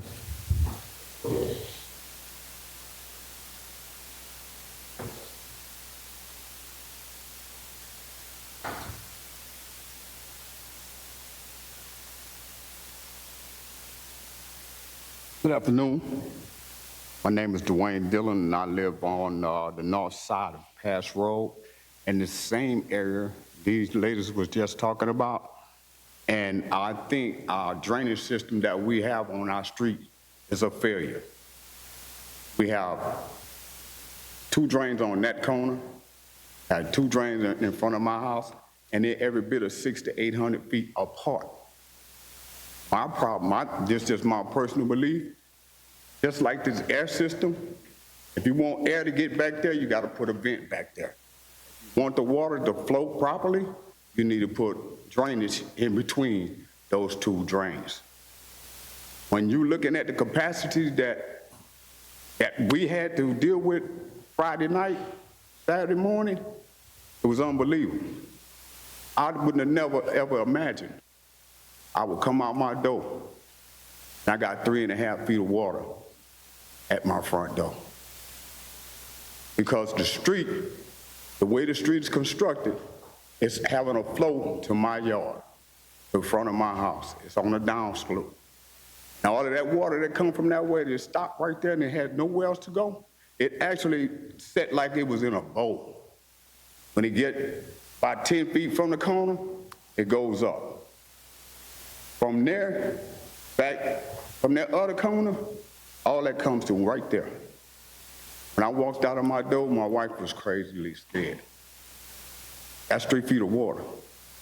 To her, that's like swimming in the Gulf. She's terrified. And I think that if you would change the drainage system in that area around there, we wouldn't have that problem again. I think that would solve that solution, solve that problem if we would add more drains in between. That. And now, this is the crazy part. I took time out and walked that neighborhood, and every block the same. Got 2 drains on this corner, 2 drains on this corner, 2 drains this corner, 2 drains on the other corner. That's not effective. I don't know who was the engineer, but don't let him do anything else for you guys. I promise you that. Another thing, guys talking about Tisdale and Marshall, talk about the homeless. The only way we're going to stop the homeless is if we do something for them. We can't help them if we constantly don't want to have a place for them to stay. We complain about their existence, but we're not doing anything to help them in their existence. And we're doing that right there. I think we're a failure as a city, as a community, and as God's children. We need to do something about that, and jailing them and throwing them away is not the correct way. Thank you, sir. Anyone else on my left?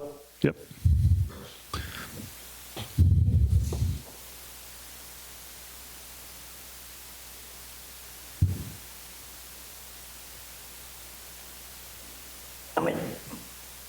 My name's Albert Huxley, and my question is, this mainly goes to you, because if the equipment out there in Bull Market, the men ain't got nothing to work with. I know 2 bosses out there, both of them's gone from here, and I've talked to them about track hoes, dump trucks, stuff like that, you know, and they both told me, said, I put in orders for them, but every time I put in for an order for them, they turn me down. Now, if a man ain't got equipment to work with to take care of an area, what good is it? I mean, it causes a lot of flood. I'll show you a road right now. On Hudson Crown Road, this little grocery store. Every time it comes to rain, it floods. And they got rental places in there. because they ain't got nothing to work with out there. If you ain't got nothing to work with, how can you take care of a community? You know, I mean, think about it. And water run across Highway 67 the other day, and I went and looked at it yesterday. When the water comes out the culverts, the dirt is higher than the culverts. Now, how can that water get out of there? Water was backed up in people's yards before we get to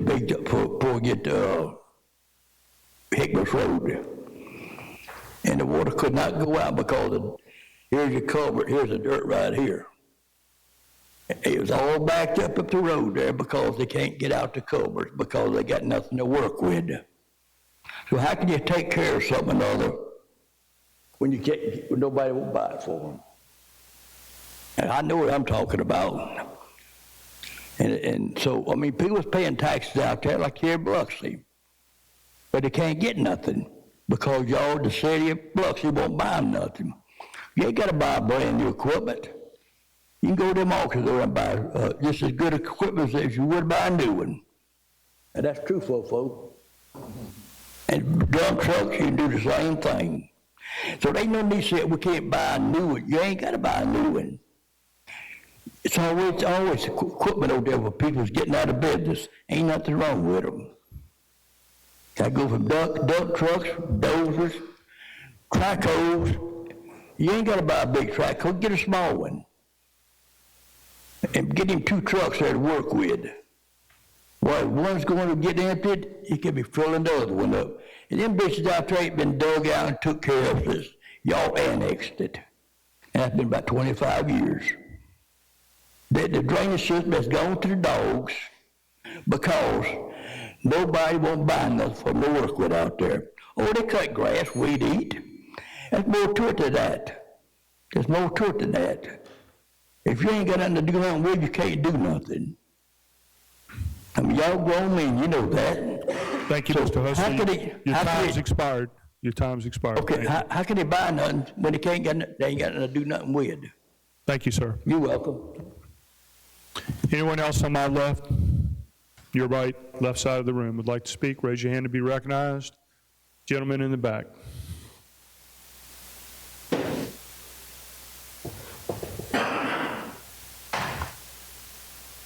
Good evening, everybody. I'm Charles McKenzie. I also live in Rodenberg Place, 380 John Adams Drive, across from Miss Anita. Been staying there 17 years. Bought the house because of the location, school system, all the good stuff. It's never flooded like that. Before they built the new streets and drainage system out there, you never got any flooding and all that. I think the leaves and all that, all the stuff in the drain got something to do with it. We ain't cleaning them out or none of that, but I think that got something to do with it. But that night of Friday night, I'm a single parent. I have 2 kids. I went to pick my daughter up from work. She works at Half Shell down the street. Went to get up from work. It's within 30 minutes how fast the water rose. Got up from work, drove back down. My aunt lives on Sunset, where the other lady says she has a property. My aunt called me. I made it to right before Iberville. I tried to go across Iberville. My aunt is old. I went to try to go save her because the water started coming out in their house. This is on the east side of Rodenberg. I'm on the west side. So I try to save her. I make it to the back road, and I got a 4x4 truck. I couldn't drive down the street. I got out the truck and tried to walk. When I got waist deep and the water was still up, I turned around. By that time, they called me and told me they went to the neighbor's house, which is sitting up higher.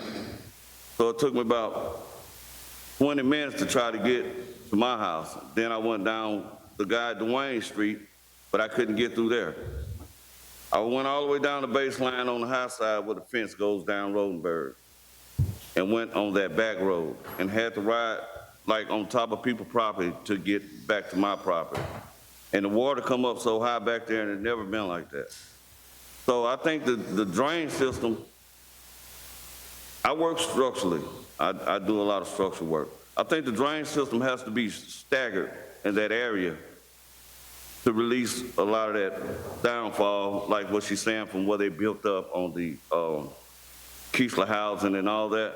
I think it need to be staggered a little bit, and that'll help a lot as far as in that water filling in down there. I mean, we didn't talk a lot about nobody down there getting help, but it's a lot of older people down there. They can't come in here. My next door neighbor, he just had heart surgery a couple days before that water came. He got stuck in that water, and now he got infections in where he had his ports.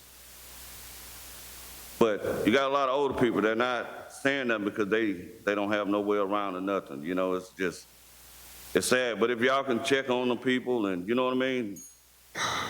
After that, you know, after the storm, I think you are Ward 1. I mean, you talked about the other side, but Dewey Circle and all that, but check on the other guys. Thank you, sir. Did I miss anyone? Raise your hand to be recognized if you'd like to speak. If I missed anyone. All right. Citizen comments is now closed. We'll move on to the policy agenda.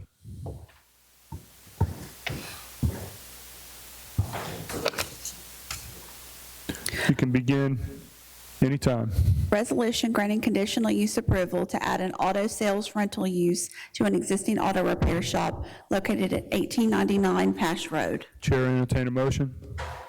Thank you, Mr. Nail. Do I have a second? Second. Second by Mr. Tisdale. Mr. Nail. Yeah, this guy, he really does need this. We need it in our area too. Another place to work on cars, and I think he's going to have what is that, U-Haul rental, and I think we're going to need it in the area. I support it 100%. Thank you, Mr. Nail. Mr. Tisdale? Yeah, Jerry, if you don't mind, I believe there were some conditions as well, at least if I recall correctly from the Planning Commission transcript, so. He had, when he came before the Planning Commission, he had some tires stacked out by the road to let people know he was selling tires, but he's got a really nice sign there that clearly shows that he's selling tires. He also had one of the U-Haul trucks parked out front, and the conditions were that he would remove the tires from the front, that he would limit it to one temporary sign there, and that he would keep the U-Hauls back behind the face of the building. It would be over to the side where it could be seen, but it wouldn't be out in the front parking lot. He agreed to those conditions. I sent a code officer out there to go over it with him. He made those changes the same day, so we have no objection. Thank you, Mr. Creel. That's all I have, Mr. President. Thank you, Mr. Tisdale. Any other comments from any of the council? Yeah, Mr. Creel. So real quick, also in the exhibit with the, on the Management and Planning Commission, there was some reference to the street parking. He has refrained from the Wall Street, I'm assuming is the name of the street? Yes, sir. There was a neighbor back behind there that had come forward when they got their first conditional use approval for the tire sales and tire repair there, and they did not want any parking on Wall Street. In the video that was shown, it showed one vehicle back there, but the vehicle was not on Wall Street. It was actually on the private property. Okay, so there won't be any street parking along the side of his building going?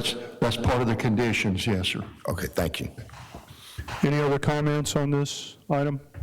There being none, call for the question. All in favor?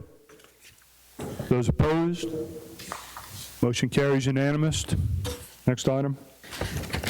Resolution expressing strong support for the federal protecting U.S. fishers from illegal foreign acts of 2026. I'll move it. Second. Seconded by Mr. Tisdale. Spent a little bit of time under my report why this is important. Anytime Washington is passing or proposed legislation that affects our Mississippi Gulf Coast, all of our communities across the Mississippi Gulf Coast needs to show our undivided support. If they hear us, our voice becomes louder, our actions become effective, and our shrimpers and fishermen become more confident in our leadership. So I'd appreciate it if we can have unanimous support if possible. Mr. Tisdale? I have nothing to add. Thank you, sir. Any other comments by any of the councilmen? There being none, call for the question. All in favor? Those opposed? Motion carries unanimous. Thank you, gentlemen. Next item. Resolution appointing Rhett Taylor to the Biloxi Beautification Commission. I'll move it. Second. Seconded by Mr. Creel. I'd like to ask Rhett, is he still in the audience? Where you at, Rhett? Come on up. We want to hear from you.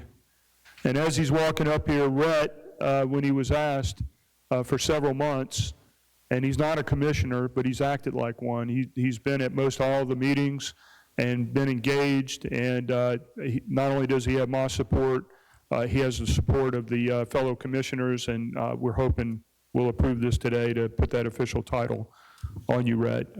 You want to say a few words? Very briefly, I just appreciate you, council members, mayor. Thank you. I just very happy to have the opportunity to volunteer and do something for our city. We definitely have the greatest city in the United States, and it means a lot to me. Thank you. Mr. Creel.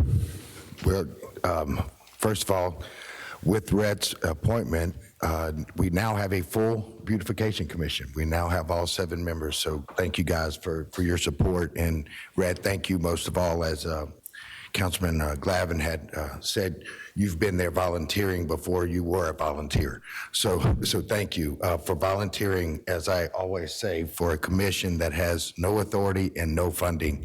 Thank you for showing up and for and for your efforts to make the city beautiful again. And thank you for your efforts for this weekend. Look forward to working with you. Thank you. Thank you, Mr. Creel. Any other comments, Mr. Tisdale? Yes, thank you, Mr. President. I know the young man and know his family, but he'll do a fine job on the Beautification Commission. He's an excellent appointment. Thank you. Mr. Shoemaker. I'll make it brief. Rhett and I went to high school together. We graduated. Oh, wait, we didn't know that. Well, yeah. We ain't voted yet. Well, I will say, and I don't want to call him out in here, I did graduate a little higher than him when it came to tests and scores. They went by alphabetical order. But seriously, on a serious note, great Biloxian, be a great addition to the Beautification Committee, been volunteering anyway, so I think it'll be great for the city. Rhett, I just want to let the record show that Mr. Shoemaker said he was a little higher than you in high school, so let the record reflect that. Any other comments from the rest of our council members? Y'all want to talk about Rhett? Thank you for volunteering. Can't wait to see what y'all get done next. All right, Mr. Marshall, anything? Nothing? Okay. Thank you. There being no other comments, we'll vote on it. All in favor? Those opposed? Congratulations, Commissioner. Thank you. Thank you for your kind words. All right, good. Next item, well, let's see. Resolution appointing Richard G. Harlow, Ward 6 representative to the Biloxi Civil Service Commission. I'll move it. Is there a second? I'll second it. Second by Mr. Tisdale. Mr. Harlow here? He's not here, but I don't think he's here, is he? All right. Again, we look at these appointments. I think he is a man of good standing, and he's eager to help his community, and I would appreciate full support. Mr. Tisdale? Nothing to add. Thank you. All right. Any other comments? All in favor? Opposed? Motion carries unanimous. Need a motion on the consent? No, one more. Oh, we got one more. We got one more, excuse me.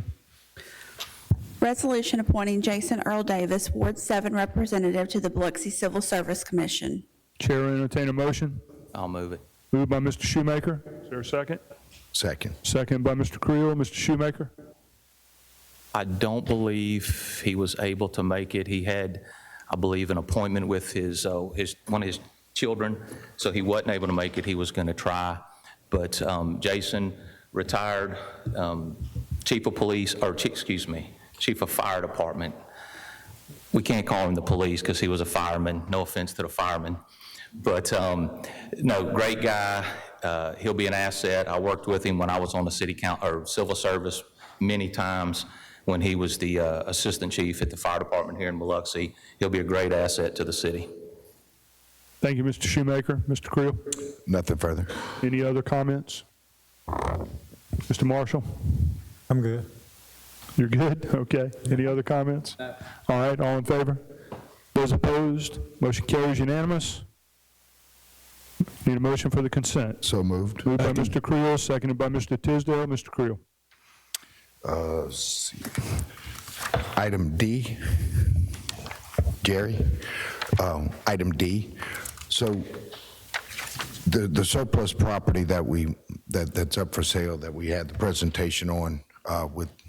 Yeah, I'm going to ask about it. So looking at the exhibits attached, there'll be 2 appraisals, and then based on those appraisals, we're responsible for half of the cost of the appraisals as well as they're responsible for the other half. The question I have is, current zoning as it sits right now, is it qualified to be for what it's intended for, or? No, sir, but we do have a proposal coming forward for another comprehensive zoning for that area. Okay. That would change that zoning to the appropriate zoning. So will the appraisals be done prior to or after the fact? That may be a Peter question. The way we typically do it, we'll do it first, do it as part of it, but the appraiser will have an idea of what the use is going to be. It'll all be factored in. Okay. And as noted here, we're required to get 2 appraisals and take the average of that, and the proposed purchase price is that average plus 25% premium on top of that. Okay, perfect. Thank you. And item E, the zero turn, I just want to make sure that was previously budgeted with back in October, correct? Okay. Correct. That's all I wanted to make sure. Thank you very much. Mr. Tisdale.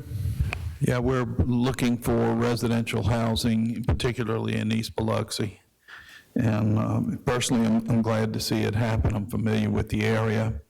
Danella Park was an issue before. It's no longer an issue in this case, and appreciate the county and volunteers stepping up on that issue, Danella Park.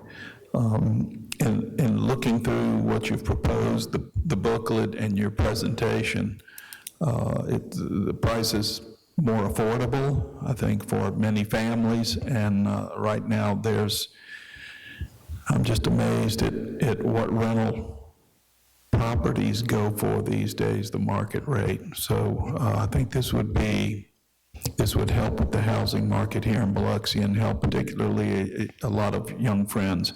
You know, as we have approved short-term rentals, that takes a lot of rental properties, long-term rentals off the market. So it's good to see something coming back to the markets. Thank you. That's all I have. Thank you, Mr. Tisdale. Any other comments about the consent? I'm sorry, were you finished with the consent, Mr. Tisdale? You're finished? Believe it or not, yes. Okay. Yes, I am. Usually, Thank you. Okay, good. We'll go down here, Mr. Neal. On E, I know it was already allocated for that at one time, but if I'd have knew that I wasn't going to get bathrooms, I wouldn't have voted for this. I could have used that money to get my bathrooms with, but it's done. I just hope we get to use it. That's it. All right. Thank you, Mr. Neal. Any comments on the consent, Mr. Gray? Yes, I have one on D. Thanks to y'all wanting to come in, step in, and build an apartment complex. Now, we may have enough kids to play at Danella Ballpark. So that's a big factor. We appreciate y'all. This is a big step in redoing East Biloxi, bringing it back. Like Jerry said, we got a comprehensive rezoning plan coming out. All the councilmen, if y'all got any questions, y'all can get with me on that. I appreciate everything that y'all doing, stepping in, and we'll help support y'all in any way we can. Thank y'all. And one other one on I. This is a resolution for the emergency, but that's what I would like to bring up. You know, hopefully I'm not out of order, but maybe we can get Keithler to look at their area also, the drainage that I'm sure John's Adam runs down to the bay that way. Maybe we can get them to look at something on their end also, since they're in charge of the base, to help that. Maybe, you know, so much rain came in, it's crazy that, you know, the pipes can't handle them. So maybe we can see if we can relieve us going that way. They may have a restriction or something in their line to look at also. That's all I have. Yes, sir. And Keesler flooded as well Friday. And while the mayor and I were out there with Major General Wolf's retirement, and it was flooded there as well. So multiple roads out Keesler were flooded just as well as in Biloxi. Again, we're looking at a 500-year flood. And high tide didn't help.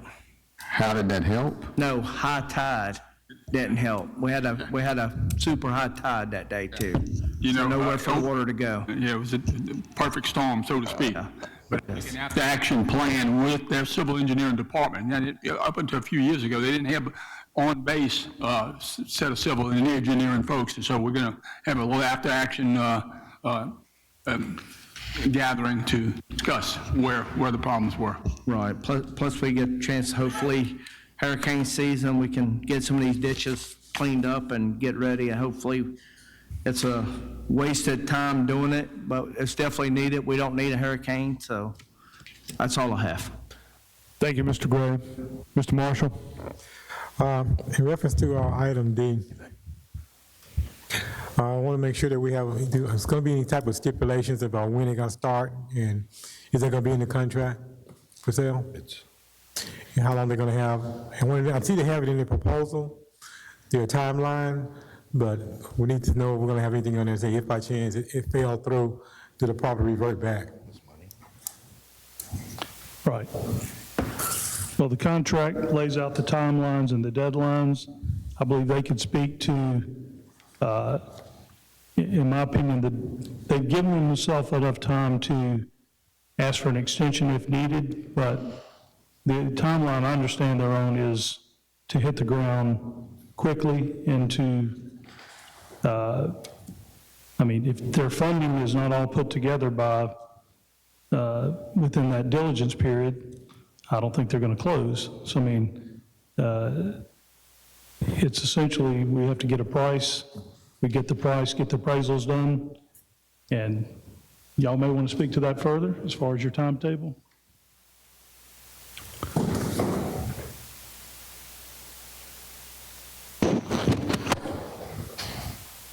The timetable is, as we said before also, that once we are in contract with everything, we will start working with our construction financing. Construction financing is 9 months to a year because we're going for the HUD construction financing, and then we'll have the ground running.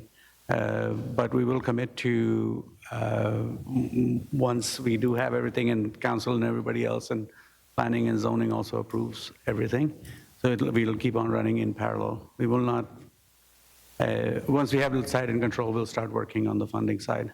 But the funding side does take that much time. There's no magic wand that we can swave to the HUD financing. Yeah, I wouldn't expect earlier. that. I wouldn't expect that. What I want to make sure of is that if by chance your project fell through, we don't have just big plot of land sitting there that you guys control. No, we don't have an intention to keep the land. If you want to have a stipulation that the land goes back to the city after a certain time and it becomes readily available, we can work something out. Okay, are we okay? Can you work that out for us, please, sir?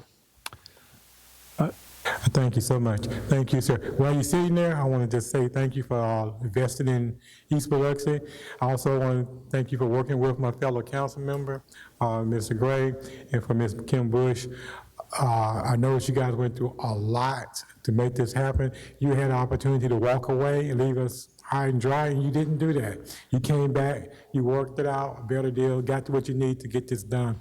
This is what we're looking for in East Biloxi, and if you know any other projects you're interested in, we're going to stand behind you 100% to try to make sure it happens.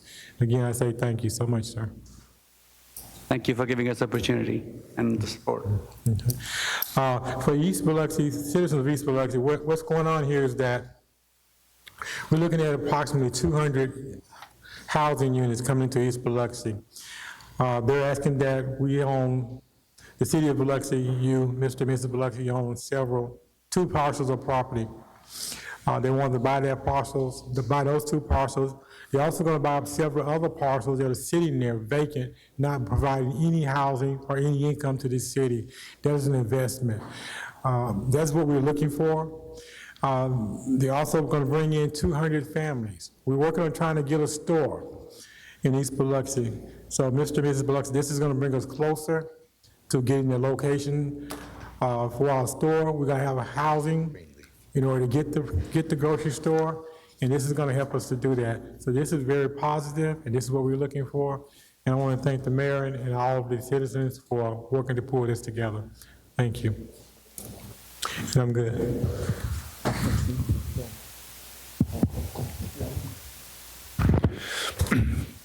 Thank you, Mr. Marshall. And I want to comment on this item too.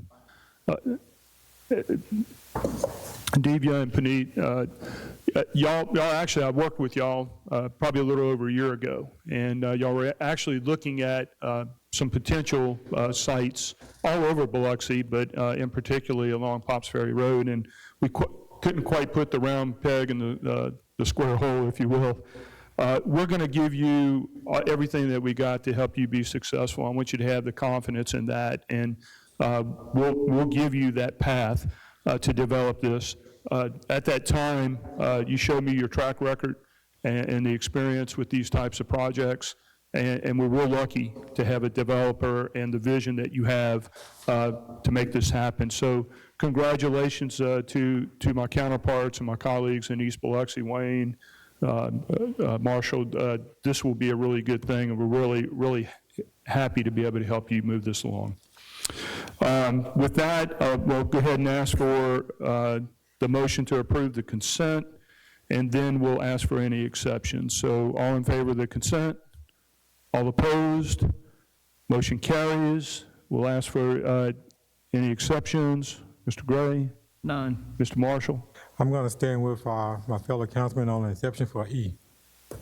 I didn't hear you. I didn't either. Speak up a little bit, Mr. I'm going to Marshall. stand with Mr. Nail on the exception for Mr. E, for E. Okay. Item E. E is your exception? Yes. Okay, thank you, Mr. Marshall. Mr. Nail? E is my Okay. exception. Thank you, Mr. Nail. Mr. Creel? No exceptions. Mr. Tisdale? No exceptions. Mr. Shoemaker? E for Mr. Shoemaker, I have no exceptions. All right. Thank you, gentlemen. Move on to code enforcement hearings. Director?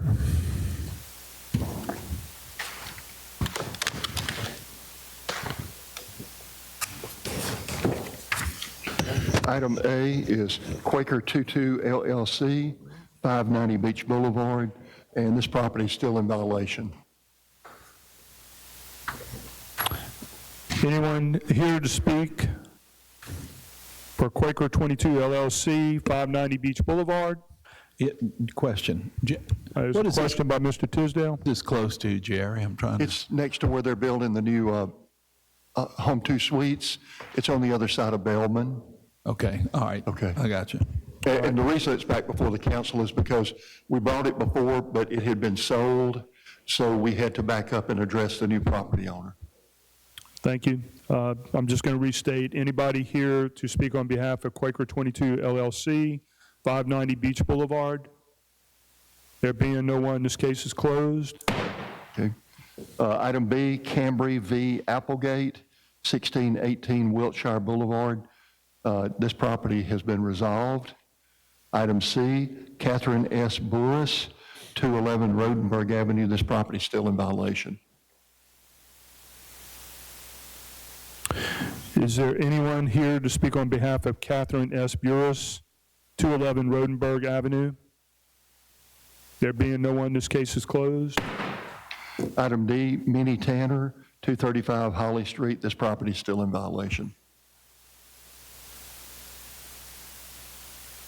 Anyone here to speak on behalf of Minnie Tanner, 235 Holly Street? There being no one, this case is closed.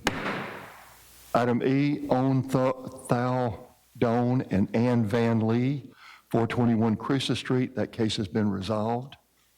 Item F, Mays Properties, 250 Lee Street. We'd like to ask for a 30-day extension on this property. Mr. Marshall, would you like to propose an extension? Propose a 30-day extension, All right, 30 days? 30 days. Okay, thank you. Is there a second? Second. Second by Mr. Tisdale. Any discussion? All in favor? Those opposed, 30-day extension granted. Item G, Excellent Holdings Corporation, 421 Anglada Street. This property is still in violation. Is there anyone here to speak on behalf of Excellent Holdings Corporation, 421 on Anglada Street? There being no one, this case is closed.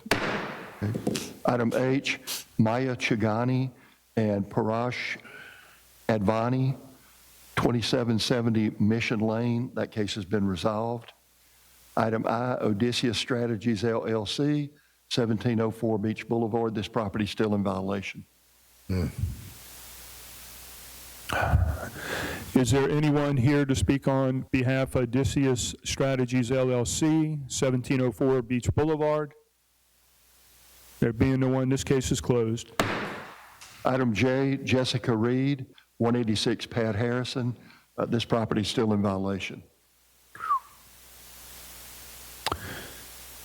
Anyone here to speak on behalf of Jessica Reed, 186 Pat Harrison Street? There being no one, this case is closed. Item K, Addis Wynn, 285 Laurel Court. This property is still in violation. Anyone here to speak on behalf of Addis Wynn, 285 Laurel Court? There being no one, this case is closed. Item L, Mark A. Robinson, 230 Baptist Alley. This property is still in violation. Mr. Robinson? Yes. Can you step forward? Mr. Robinson, come on to the front.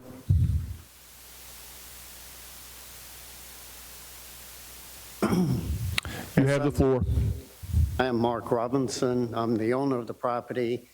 There has been quite a bit of work that has been done since the violations were cited, and we have a plan to resolve the other issues as far as the vehicles are concerned. Any consideration for an extension? Move for a 30-day extension. All right, there's a proposal, 30 days. Second. Second by Mr. Tisdale. Any discussion? Mr. Marshall, any discussion? 30 days gonna get you? Yes, sufficient. Okay, thank you. All right, Mr. Tisdale? Nothing. Anyone else? All in favor? Those opposed? You have 30 days, sir. All right, thank you. You're welcome.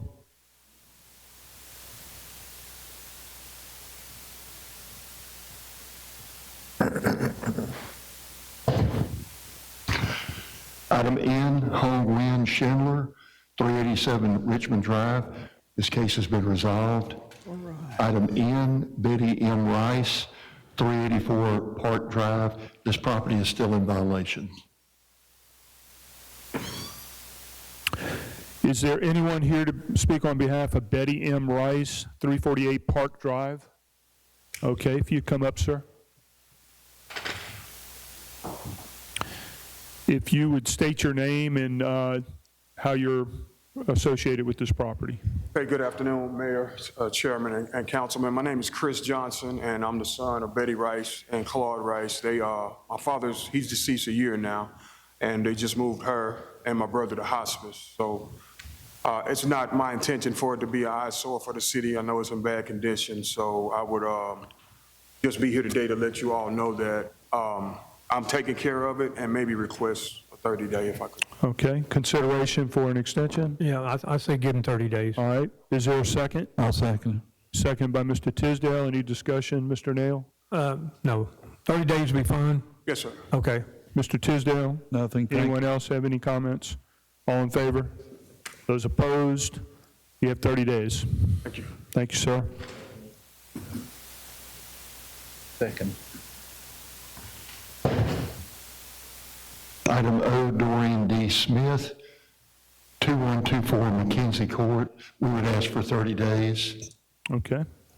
I'd make that motion. All right, motion by Mr. Creel. Is there a second? Second. Seconded by Mr. Nail. Mr. Creel, any discussion? Yes, Ms. Smith was here earlier. Unfortunately, she had a previous engagement with the Social Security office that you don't want to miss those. So, but I appreciate her coming in, and she's updated the director on the condition of her property and the plans she has going forward. So I appreciate your patience and working with her. Yes, sir. Thank you, Mr. Creel. Mr. Nail? None. All right, any other discussion? All in favor? Opposed? 30 days granted. Motion on the routine. So moved. Moved by Mr. Creel, seconded by Mr. Tisdale. Discussion, Mr. Creel? If I could abstain from the Curry Johnson invoices, and also I would like to put on hold vendor number 7171, voucher number 357484 in the amount of $8,000 due to lack of a report for June. That's all. Thank you. Okay. Mr. Tisdale? Okay. The last item that Mr. Creel mentioned, I would also like to vote no on paying that amount.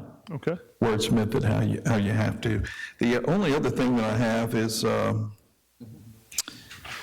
in section 2 with the claims listed, and Rick, you can get back to me on this.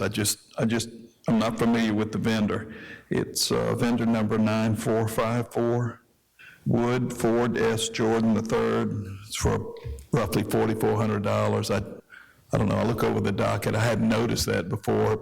Maybe we've been paying him for months, or never mind, Rick, we got an expert up here. I can explain that. Go ahead. You didn't have to move. Every year, we are required by law to have all of our fire panels inspected. Woodford Jordan is the person that we used to do that. They were inspected in May, so you're seeing the What was it that's inspected? I'm sorry. fire panels. the Fire panel, actual okay, that's electrical fine. I fire just panels. hadn't noticed that before. Thank you, Rachel. That's all I have. Thank you, Mr. Tisdale. Any other comments? Sure, Yes, Chair. the item on your list for Mr. Keith Herb, I want to vote on that also. Okay. Me too. All right, y'all too. All right, why don't we do this? Can we have a motion to, just a motion and a second to withhold payment of that item? I'll make that motion. Thank you. I'll second it. Thank you, Mr. Creel. Thank you, Mr. Tisdale. Any additional discussion, Mr. Creel? Just in case the council clerk needs it, it's vendor number again, 7171, voucher number 357484 in the amount of $8,000. All right, Mr. Tisdale, any discussion? None? Any other discussion? All in favor of the motion? Thank you. All opposed? And now we just need to vote on the routine agenda as amended. Okay. I'd like to call for a motion to approve the routine agenda as amended. So moved. What? All right, we're voting on the routine as amended, right? Okay. That's it? All right, all in favor? Opposed?